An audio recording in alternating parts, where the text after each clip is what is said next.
Good evening. आज आपके साथ हम एक नए लेक्चर के साथ फिर जुड़ रहे हैं। हमारे लेक्चर की सीरीज चल रही थी इम्पोर्टेंट क्वेश्चनों की और इम्पोर्टेंट टॉपिकों की। हमारा एक इम्पोर्टेंट क्वेश्चन एक और है जो हर एग्जाम में पूछा जाता है हाई स्कूल में मैथ के पेपर में।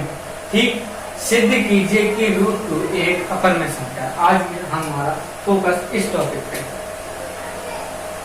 डिटेल में तो ज्यादा खास नहीं बता पाऊंगा क्योंकि सब इम्पोर्टेंट टॉपिक कराने हैं। जितने भी इम्पोर्टेंट टॉपिक हैं सब कराऊंगा। इसी वजह से जो क्वेश्चन है टॉपिक है जो जितने हैं सब कराता जाऊंगा। मैं ज्यादा गहराई में अभी नहीं जा सकता। ज्यादा गहराई में अगले टर्न पे और अगले सीरीज में जो वीडियो अपलोड करूंगा फुल डिटेल में एक एक चीज समझाता जाऊंगा। फिर भी मैं यहाँ पर पूरी कोशिश करूंगा जितनी चीज समझानी होगी मुझे। ठीक, चलते हैं इस टॉपिक की तरफ। क्वेश्चन हमारा कह रहा है कि सिद्ध कीजिए कि √2 एक अपर में संख्या है। √2 क्या है? एक अपर में संख्या है। अपर में संख्या आपको पता ही है कि P/Q के रूप में होती है। P/Q के रूप में। और यहाँ पर क्या होता है? Q बराबर 0 नहीं होना चाहिए। 0 हो गया अपर में संख्या नहीं होगी, ये आपको पता है।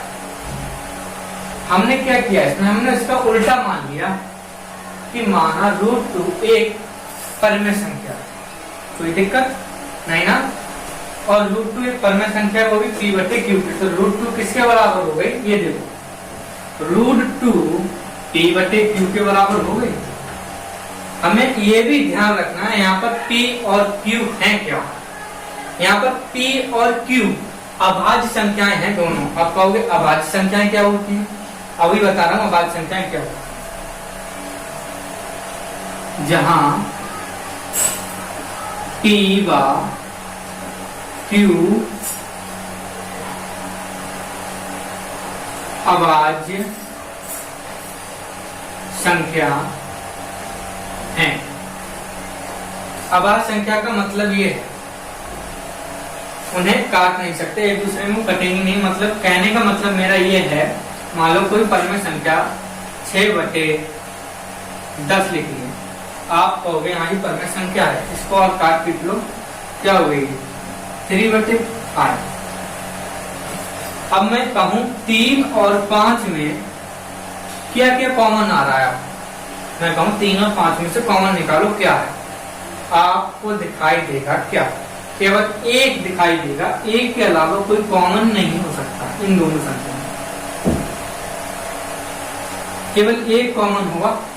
ठीक, इनके जो P और Q है इसमें भी एक ही कॉमन आना चाहिए P और Q में से। P और Q में से कोई और कॉमन आ गया तो वो अभाज्य संख्याएं नहीं होगा। यहाँ पर अभाज्य संख्याएं नहीं है। 6 और 10 अभाज्य संख्या नहीं है। 3 और 5 क्या है? अभाज्य संख्या। ये क्या स्वयं में कर सकते हैं, किसी और से नहीं कर सकते। ये बात आ गई अभाज्य संख्या वाली समझ में। अब आ जाओ इस तरफ। जो हमने √2 को P/Q के रूप में मान लिया, जो कि क्या है? परमेय संख्या के रूप में है। हम क्या करते हैं? इस समीकरण का क्या करते हैं? वर्ग करते हैं। ठीक, देखो समीकरण 1 का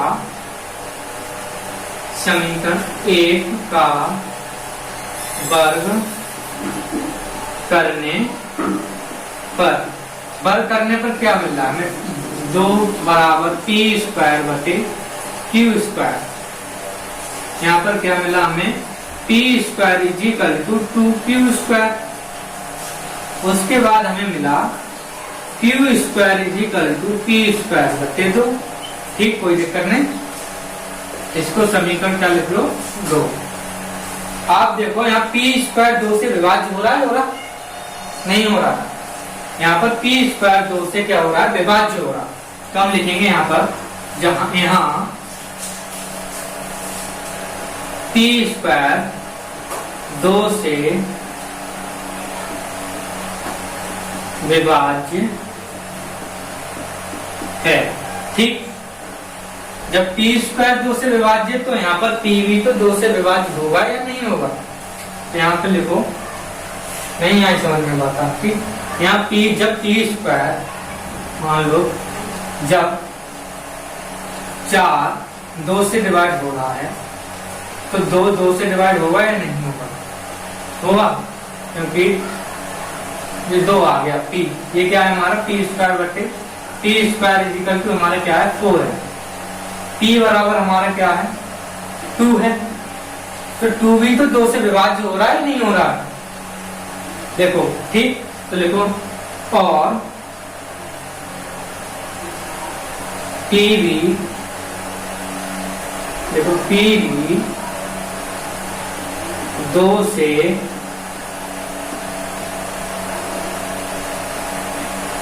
विभाज्य है, 2 से क्या है विभाज्य है। ये p की हमारी कंडीशन हो गई समाप्त। अब हम q को करते हैं। ठीक, हमने क्या किया, इसको जो p स्क्वायर है, p स्क्वायर 2 से विभाज्य हो गया और ये हो गया। ठीक, अब यहां से आप q स्क्वायर का मान देखो। अब क्या करेंगे हम, ये चीज हमारी आ गई, p भी 2 से क्या है विभाज्य है। अब देखो, अब हम p को क्या मान लें 2m, क्योंकि 2 का क्या है गुणनखंड भी तो है ये, जब विभाज्य है तो गुणनखंड भी तो होगा नहीं होगा? ठीक, तो यहाँ लिखो p 2 का क्या है गुणनखंड है। देखो p 2 का गुणनखंड है। कितना गुणनखंड हो सकता है? कोई मान लो m गुणनखंड है। ठीक, p बराबर 2m। ठीक, इसका वर्ग करो, इसका क्या करो वर्ग करो, तो क्या आ गया हमारा p square is equal to 4m square. ये क्या आ गई हमारी समीकरण आ गई 3। अब p स्क्वायर का मान कहां रखोगे? इस वाली इक्वेशन में रखो, यहां रखो, तो क्या आ रहा है देखो, q square is equal to p square की जगह क्या रखोगे आप 4m square, 4m square upon 2, 4m square upon 2। देखो 2 से 4 कर गया, तो हमारा क्या आ गया q square is equal to 2m square. तो यहाँ पर m स्क्वायर क्या हुआ q स्क्वायर अपॉन 2। अब आप कहोगे यहाँ पर q स्क्वायर क्या है 2 से विभाज्य है। लिखूं यहाँ q स्क्वायर 2 से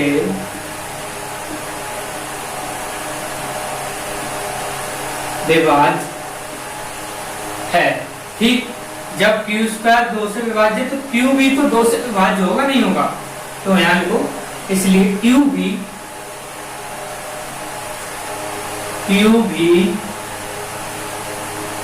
यहाँ शब्दों में लिख दिया है, कोई दिक्कत नहीं, लिख दो ऐसा। q भी 2 से क्या है विभाज्य है। अब हमें क्या मिल गया? देखो p स्क्वायर में भी क्या आया हमारा 2 आया, ध्यान देना बात को, और q स्क्वायर में भी 2 आया। और हमने क्या कहा था कि p और q में केवल क्या कॉमन आना चाहिए? एक तो कॉमन आया नहीं है, यहाँ क्या आया कॉमन 2 आया, एक की वजह कॉमन 2 आया। तो इसका कहने का मतलब क्या है, ये √2 जो संख्या है वो अभाज्य संख्या नहीं, वो अभाज्य संख्या नहीं है। जब अभाज्य संख्या क्या कहलाती है हमारी, क्या कहलाती है परमेय संख्या कहलाती है।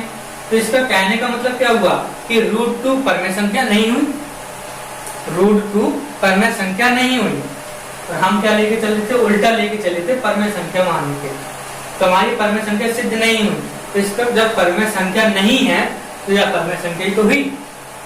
जो संख्या परमेय संख्या नहीं है वो क्या हुई अपरमेय संख्या, वो भी कॉमन एक की बजाय 2 आ रहे हैं। तो क्या लेंगे विरोधाभास की वजह से, विरोधाभास के कारण जो हमने सिद्ध किया, जो 2 कॉमन आ रहा है इसमें वो परमेय संख्या नहीं है। ठीक, तो क्या लिखेंगे हम √2 परिमेय